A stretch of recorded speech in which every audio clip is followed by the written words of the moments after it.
Today's daf is daf Chav Ches, and we got up to Toshma Shor, which is about 6 lines down from the top.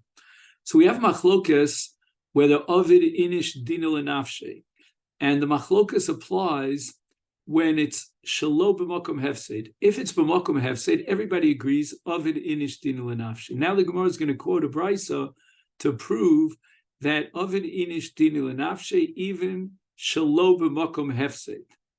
Shorsha ol al gabi chaver lahargu. So there's the shor ha'elyon that climbs on top of the shor ha'tachton, ubabal ha'tachton, and the lower shor is ba. He comes to save the shor. V'shomat eshelo.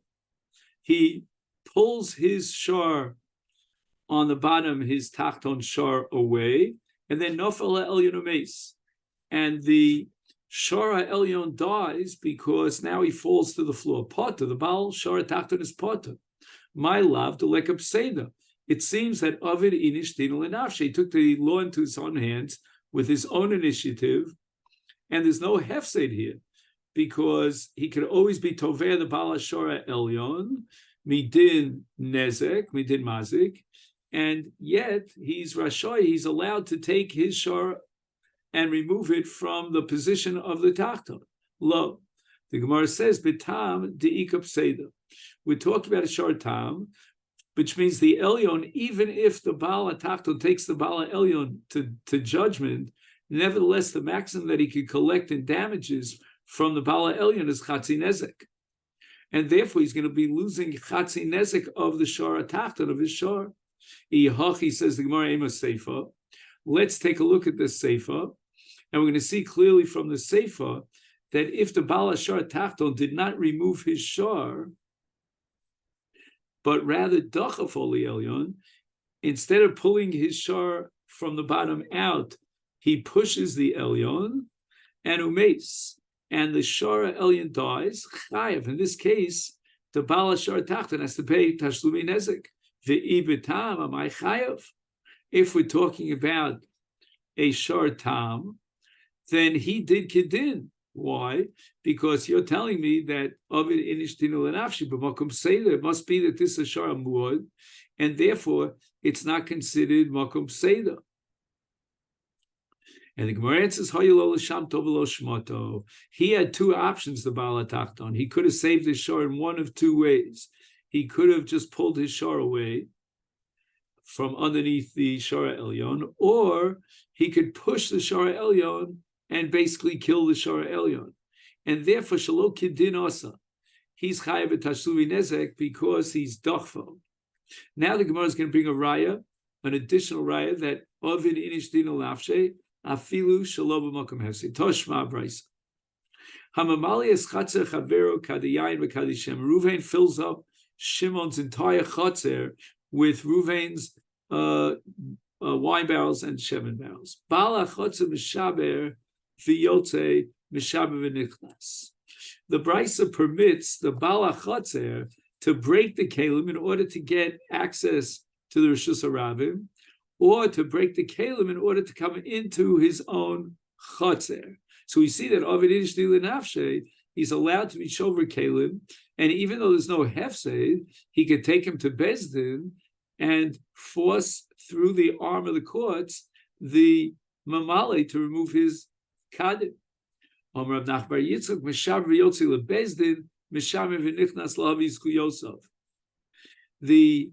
Baal Hachotz has no recourse to win his case in Bezdin without producing documents, without showing up in Bezdin, without registering a lawsuit, but he cannot get access to Bezdin in order to be Toveh the Baal HaKadim because he's locked into his own Rishus. The only way he can get out of his Rishus is by breaking the Kelim. So in that case, we're saying it's a Makom Seder, and in a Makom Seder, everybody agrees that Ovid Inish Dinul Nafshe, and therefore he's allowed to be Meshaber V'Yotze Meshaber V'Nichnas. Toshma. Let's bring an additional raya that a person is allowed to take the law into his own hands. And in this case, even Shalom B'Makom Hefsed, because if it's Makom Hefsed, there's less mandapoli. And the Brisa says, Minayin. Now we're talking about Eved Ivri. And we're talking about a Nirtza. And Eved Ivri, a Nirtza, says Hafti Badonis, he's going to remain in the state of Abdus until Yovel. And now Kol Yamav, we got to Yovel. At this point, the Eved Ivri is required to go back home, but he doesn't want to go back home. He's married to a shivcha, and life is good. Rabbi Mishari Bolotzes, and the Adon is begging him, get out of here, but he refused to listen. The Adon got so angry with this Eved, he kicked him out with a chabura, and he injured him.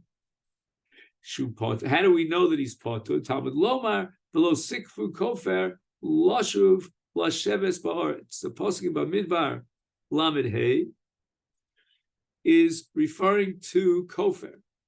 And the pasuk says, lashuv, lo sikfu kofer, lashuv. And the Chazal darshan, lo sikfu kofer lashav. In other words, don't take any tashlume mammon for an Eved Ivri who wants to come back and remain an Eved.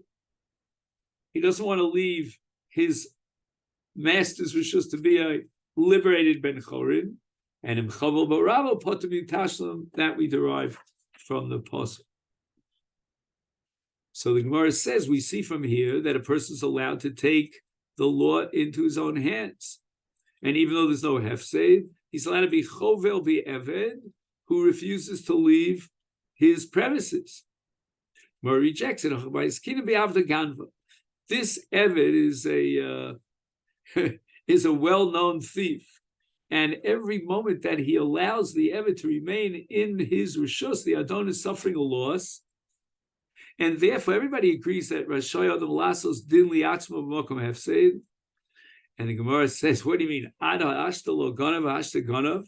I mean, he's been an Eved for the last 50 years, and he never stole anything from them. Now he's coming and he's stealing? Doesn't make any sense.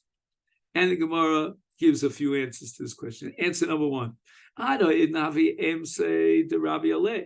Until this time, before his shichrur, at the end of Yovel, he has an ema, a natural sense of reverence and awe for his master. He's meshuvah to his master. And therefore, he would not have the ozus upon him to steal something from his master. But hashta now, Leslie Mosta the Rabbi Alei, now he's going free. He no longer has emas adono olav, and therefore he'll have ozus upon him, and he's going to steal from his adon. It's makom seder. Now, Rav Nachbar Yitzchak offers a second answer to this question. Maybe the Bryce is talking about a case of an Eved Ivri Shem Masal or Rabba Shivcha Knanis Ada in Hetera. All these years, the Eved was allowed to live with the Shivcha Knanis, as the pasuk says in Parshas Mishpatim Adonav Yitain Lo Isha Vahashta Isura. But now he's going free, and she becomes a Surah Olav, and he wants to continue living with her, and he doesn't want to leave the premises. And Chaval Ba'adono, his Adon gave him a smack and he injured him in order to be mafresh and be Isa. But this is not a dinli atzmo.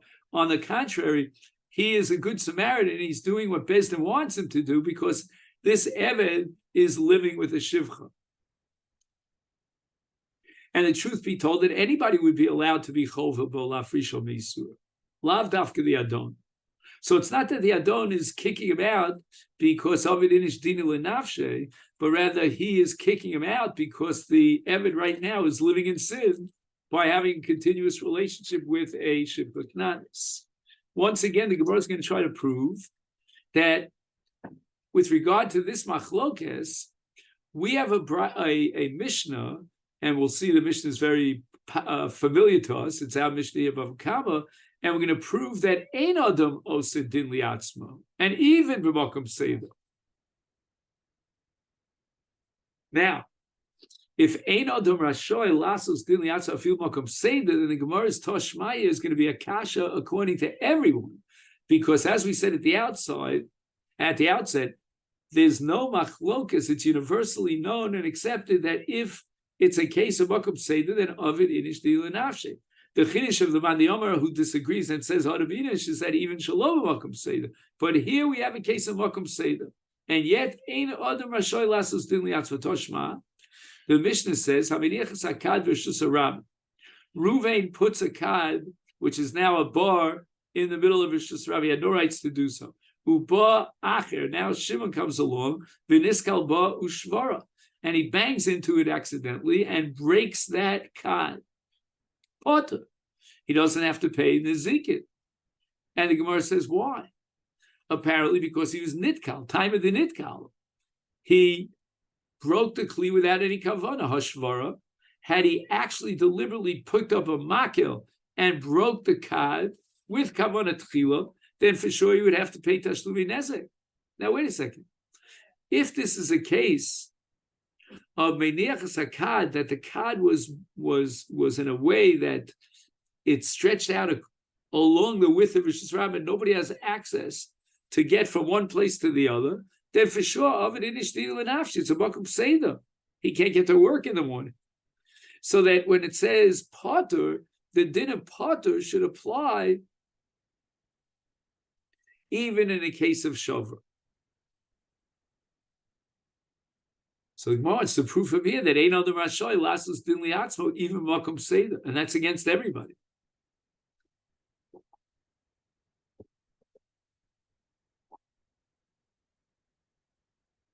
He says here in the footnote, Kushas Hagmar Hilu Divrakol, and the Gemara rechecks it.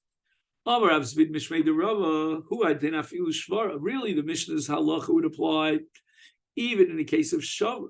He doesn't have to pay for the kalim that were illegitimately laid down in Rosh Hashanah. He could break it.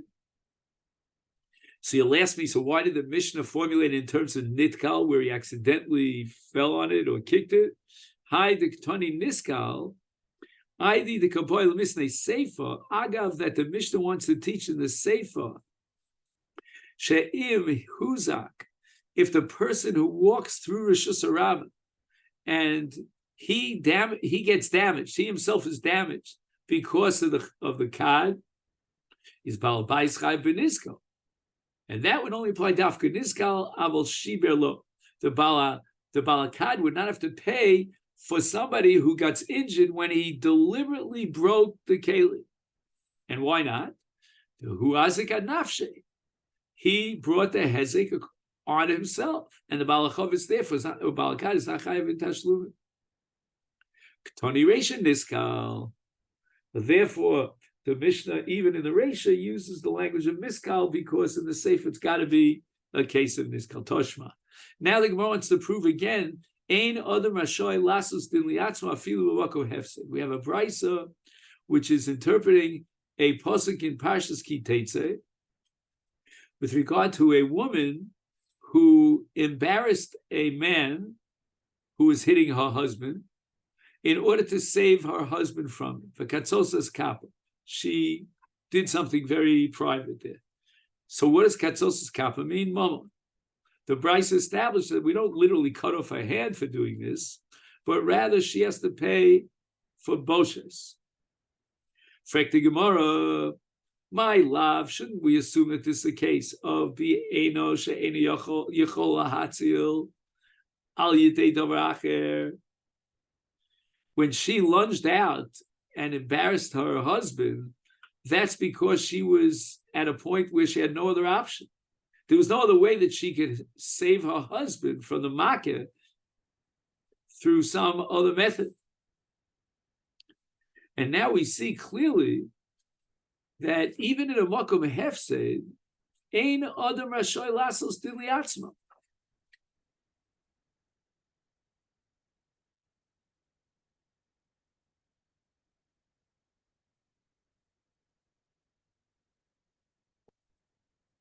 Because if you were to apply the principle of Ovid Inish Dina Lenafshi, why does she have to pay for this? Why does she have to pay Boshes? Gemara rejects it low. The Brisa is not talking about that case. It's talking about Yecholo Lahatzil Al Yedei Dorach. She didn't have to be Mavayish the Makeh. She could have saved her husband, who's the victim, the Mukeh, without having to embarrass the market. And everybody agrees, therefore, that she has no right to be mavayish him if she could find another method of saving her husband without being mavayish him. Him meaning the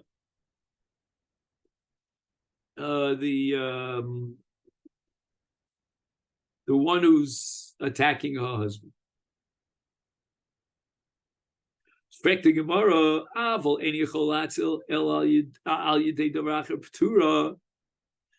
a case where she did not have another option to save her husband, she would be potter from the Boshes.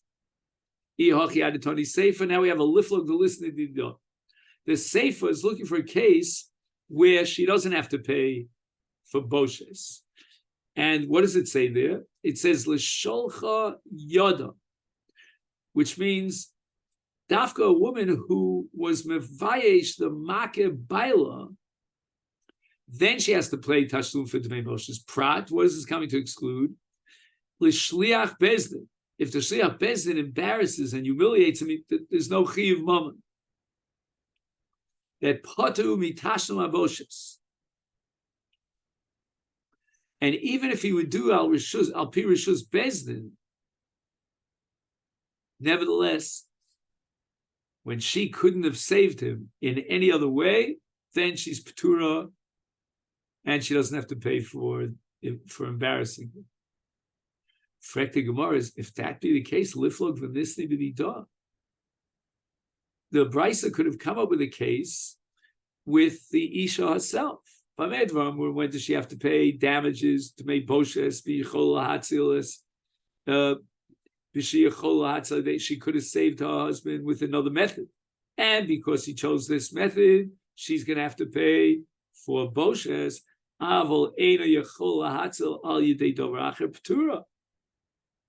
The implication clearly is that if there was no other way that she could have saved her husband, then she's exempt from paying to make Boshes. And the Brisa doesn't make that distinction. It seems to imply that in general, she has to pay for Boshes.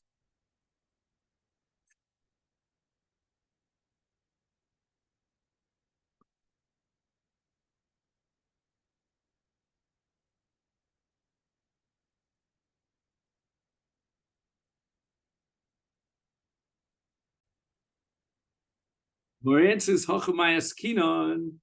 nami ka'ama. This is what the Brisa means to say. But when does a woman have to pay Tashlumi Boshes b'shichol hatzila l'idei davach? Well, any chol hatzila l'idei davach nasa yoda k'mishli hafezin u'ptura, and she doesn't have to pay Tashlumi Boshes. So that's a case of any chol hatzila l'idei davach. Therefore, we cannot prove that ein adam osed din liatzmo, but rather she can do din liatzmo, and that's considered a makom hefse because she has no other way of preventing him from what he's doing to her husband, from beating up her husband. Okay, Toshma. Once again, we're going to try to prove ein adam Rashoy Lasos din liatzmo afilu makom hefse against everybody. Toshma. A mission of Basra Tzadites. You have a road which is public in nature, used by the rabbim, that splits his sod into two parts. And that's not good for him. He doesn't want to have the rabbim going straight down the middle of his sod. So therefore, Natola, he takes away this derech from Rishus HaRabbim, maybe he blocks it up, and he does a chalipit. He gives them a road as an alternative to replace the road that he closed down. The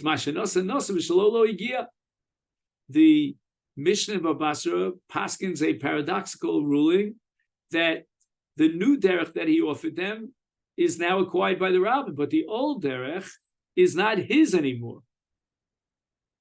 He cannot take it back. And if the B'nai Rishus HaRabbim, based on his started walking on what would have been trespassing, but he pulled out of that, then the Sheres B'cheskes B'nai Rishus HaRabbim, they're very strange. He loses on both counts. The new alternative route belongs to the rabbin. The old one that he gave up on also belongs to the rabbin. he ends up kirech mikan and mikan. And the Gemara thinks that Mikra did, he could make this swap. The Gemara is going to reject that premise, and therefore, if he makes the swap and the substitution is valid, then he should be able to take a stick, sit on his Pesach, meaning his old Pesach, and threaten anyone who wants to go down that road. Because now that we were Mavatel, the Chalipin, if I could use that term loosely, then his old route he reacquires. El, what are you going to say? Even though it's a Mokum Hefsed. No. You got it wrong. This Hachlaf is not Chal at all. The Chachamim prohibited doing this Hachlafa. Why? Who says he's going to choose a derech which is appropriate and which is easy for the Bnei Rish Sarabim? You know what? Maybe he'll take a derech yeshara away from the rabbim, and he's going to offer them in a deal, in a swap, a derech akuma varucha, and he's being mafsid.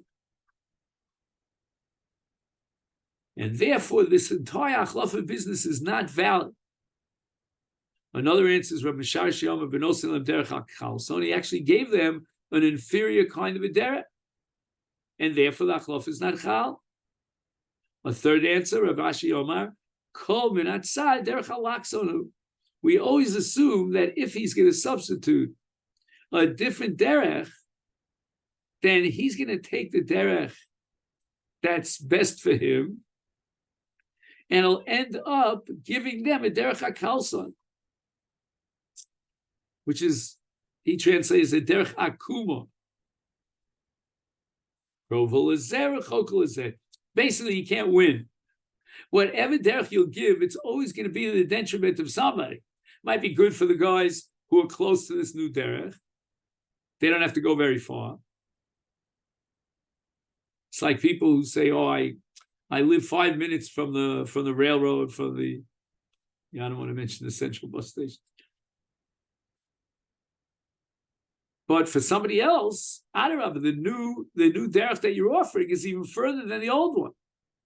So therefore, you can't satisfy everyone, and therefore, we're not going to allow you, and we're not going to validate your Khalifa. Frek the Gemara, and this is a kash on all three answers that the Gemara offered. If this be the case, okay, you're telling me that the Khalifin is invalid. So why does he lose rights to his old derech? Lema lahu, doesn't he have a right to say, did shkulu did chu v'avali didi? You take yours and give me back mine.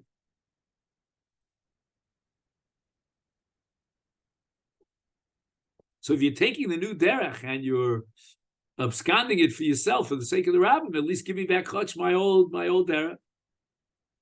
And if you don't, I should be standing there with a rod because of it in Ishdin Lanafsh. And where answers me, Shud Rabbi Yehuda, Meitza Shechziku Barabim Osel Kalkul.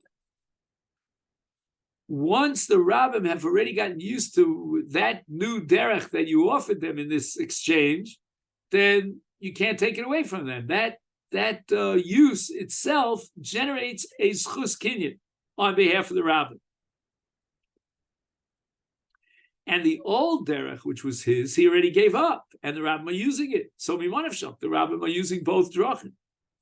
Tashma, we have a brisa, and again the Gemara is going to try to prove that ein adam rashai lasus din liatzma fil makom pseida balabayis sheiniach peya mitzad echad bo ani imedotlu mitzad achet izeh v'zeh peya.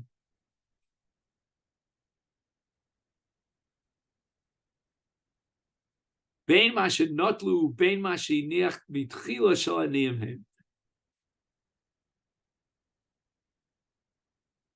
So the aniyim took pay from the north side of the field. He was mafresh pay on the south side. Basically, they end up in a good deal with both sides. Everything is pale. If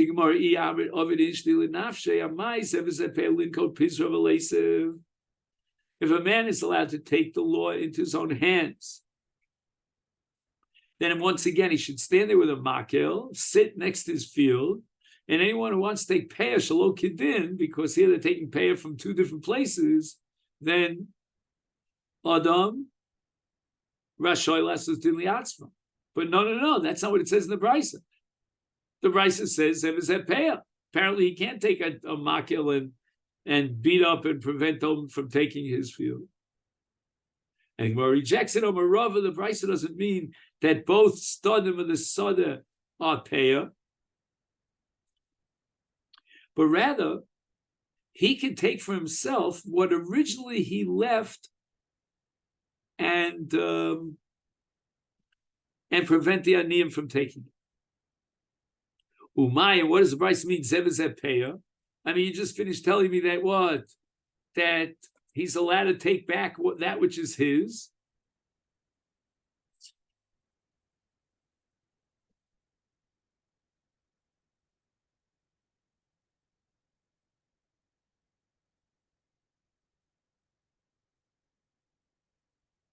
All it means when it says Zevazeh payah is not that both sections or corners of the field are payah for the aniyim, but rather it's a din of ptur meiser.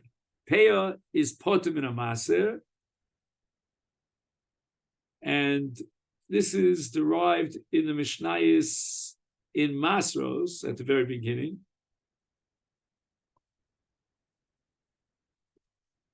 It is sounding like we learned in a Brisa. Hamafka is Kamma v'hishkim baboker b'tzoro. So he made his field hefker. Hefker's poter min hamasa. Then he wakes up in the morning. He wants to be zocha in his own field. Chayav b'perativ v'olos v'shivcho b'peyah who poter min hamasa. So all these matnas aniyim belong to the aniyim, and they're zochem in a hefker. On the other hand, he's potem from now on from these matnas aniyim. Not only that, he's also potem in a maser. So even though he made it hefker, and therefore,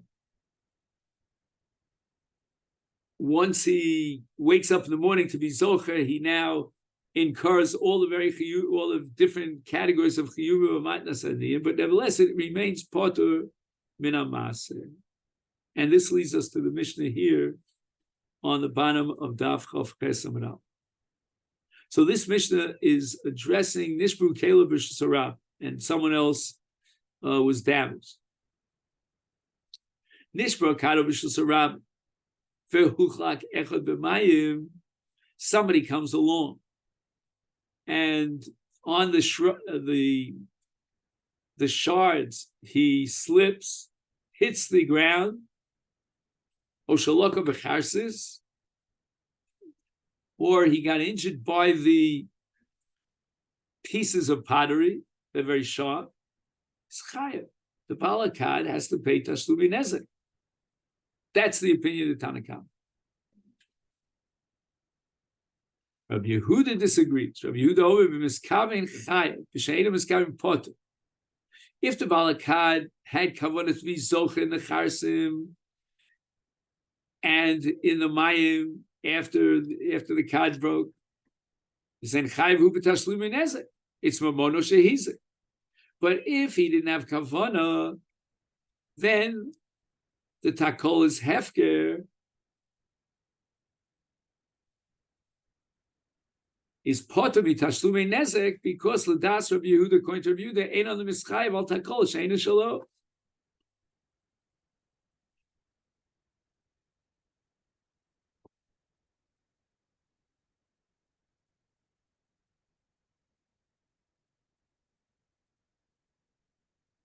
So it seems that Rabbi Yehuda holds that bar has to be your bar, and if your chavis or your kad, breaks,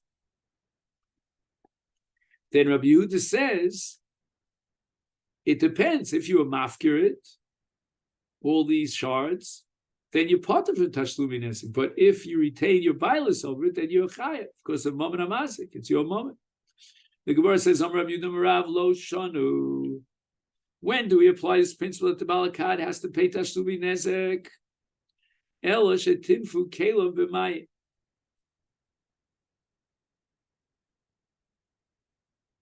So the balakad is potur for kelim. Now we're going to see later on that the Gemara has a drasha that bar is potur from kelim.